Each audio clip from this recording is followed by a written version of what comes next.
Well, hello there, fellow Fae. Welcome to my craft chamber.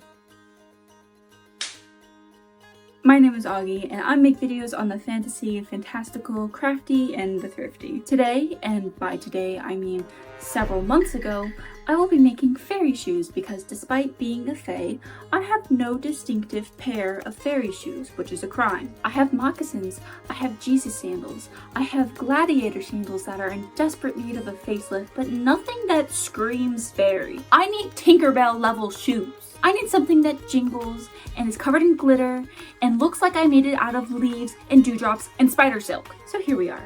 Now before I start, I want to give a little backstory as to why I'm making these things because they aren't just for the vibes.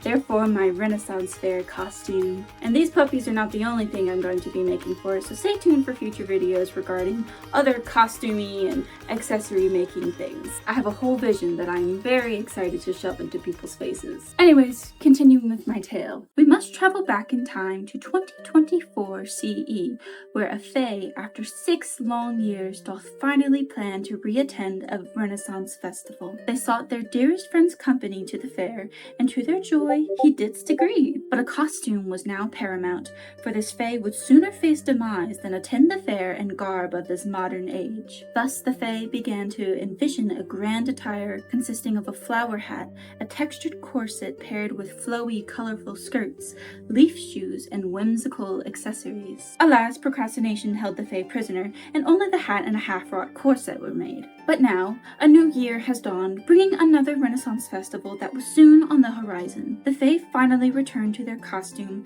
having tarried these many months, yet firm in their resolve to complete it by November's arrival. Did you get all that? Good. Now, I have never made a pair of shoes before in my life, and I was not going to start now, so I started with the base of a thrifted pair of flats that took me 3 separate trips to get my icky, nasty, sticky hands on. Now, I knew I wanted some kind of curved, pointed toe to the shoe, and the only way I could think of constructing this was with packing foam and packing paper that I had hoarded. I cut out a curved triangle type of shape from the packing foam, and then formed it to the toe of the shoe, keeping it secure with pieces of tape. And once I was pleased with the shape, I stuffed it with packing paper and wished that I had more than 2 hands to do it with. Huzzah! I now had hilarious little shoes that made my feet look huge. Needless to say, I was quite pleased. To make the shoes slightly less ugly, I painted them entirely in green so that way there would be no harsh contrast whenever I put the leaves onto the shoes themselves. I also sealed the paint with Mod Podge for whatever reason, and that totally did not contribute to the final product being impossibly stiff and difficult to wear. After covering my shoes in a sticky white substance, I began to cut out the leaves to cover my shoes with. I briefly debated on an oak leaf shape and then quickly decided that it was hideous and not at all what I wanted. So instead I went with a simple teardrop shape and cut out a plethora of 3 different sizes. Yet it was not enough leaves and caused a little bit of frustration later on. The next several days were taken up with detailing the leaves by adding shading, veins, and an outline. I also painted the backs of the leaves with Mod Podge so they were sturdier and more element resistant, because my foolish fae brain decided that it would be a good idea to make shoes out of felt. If the Mod Podge didn't leave a white film on the leaves, I would have painted the tops of them as well for a little extra sealant, and I'm still on the hunt for something that could seal the felt, or at least protect it a little bit better, because at this rate, these poor shoes are going to wind up no better than my moccasins that I wore at last year's Renaissance Fair. To be fair, my mother, who was the queen mother of crafting if I do say so myself, said not to make the shoes out of felt and told me to look through our fabric stash for something a little bit sturdier, but after doing so and failing to find anything, I just decided to troop on with nothing but a prayer. I also tried sewing the leaf veins on with my sewing machine, but I got so fed up with the meticulous process of it that I just gave up and resulted to painting the veins on instead, which looked much better than what I was doing with my sewing machine. If I truly wanted to do a handmade stitched kind of look like that, I should have used embroidery thread, but I have a singular cranberry for a brain,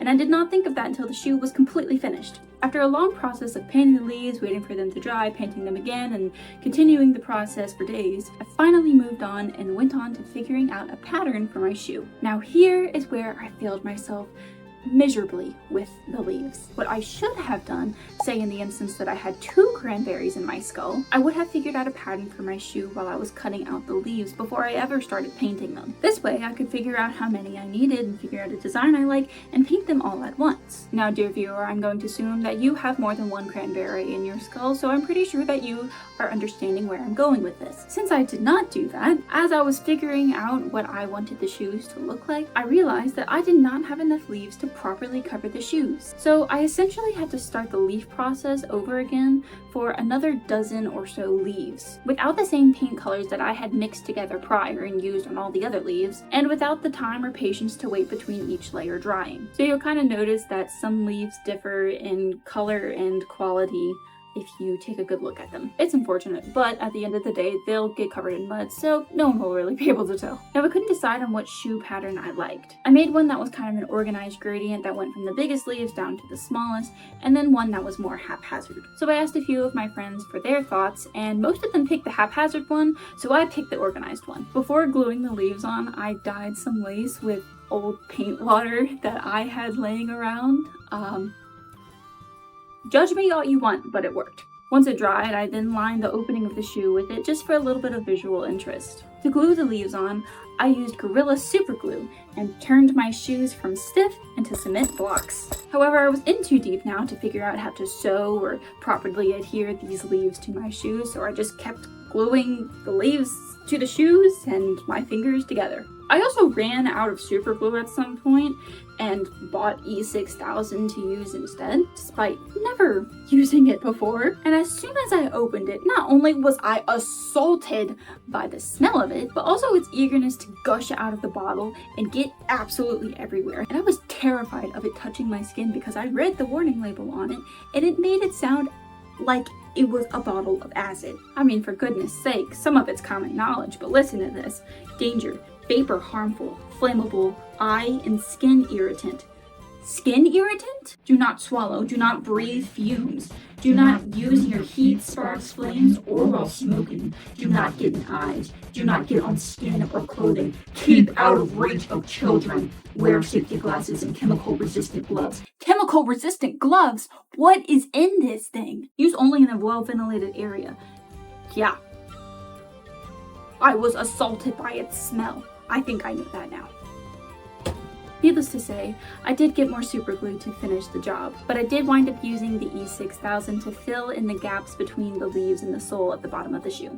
At this point, the shoes were close to being finished. All that was left was detail work. I cut off all hanging excess after gluing the leaves on, and then used those scraps to fill in the smaller gaps between the leaves. It worked absolutely perfectly. I did not have to trim a single scrap to fit perfectly. It was like a puzzle. It was like the universe was apologizing to me for making this process so unnecessarily difficult and for making me so stupid. I also covered the shoe in glitter because of course I did, and also several jingle bells. And for the final touch, I put a ribbon through the heel tab so I could tie a bow around my ankle like a little ballerina shoe. Phineas and Ferb taught you about aglets, and I just told you about shoe tabs, so you're just full of shoe related facts now, aren't you? Finally, the shoes were complete, and months later, I'm showing off the first crafted component of my costume to you. Speaking of, some of my favorite parts in crafting videos are the cool cinematic B-rolls at the end that show off the finished product. So, here's that.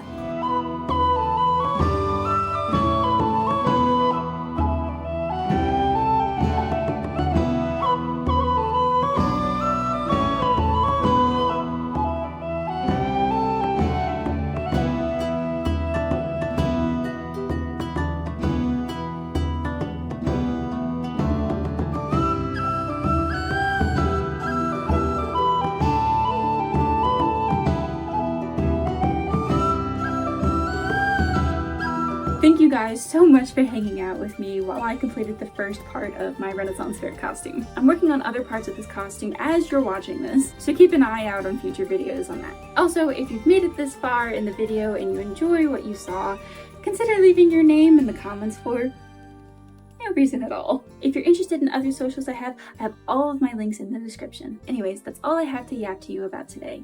Bye-bye!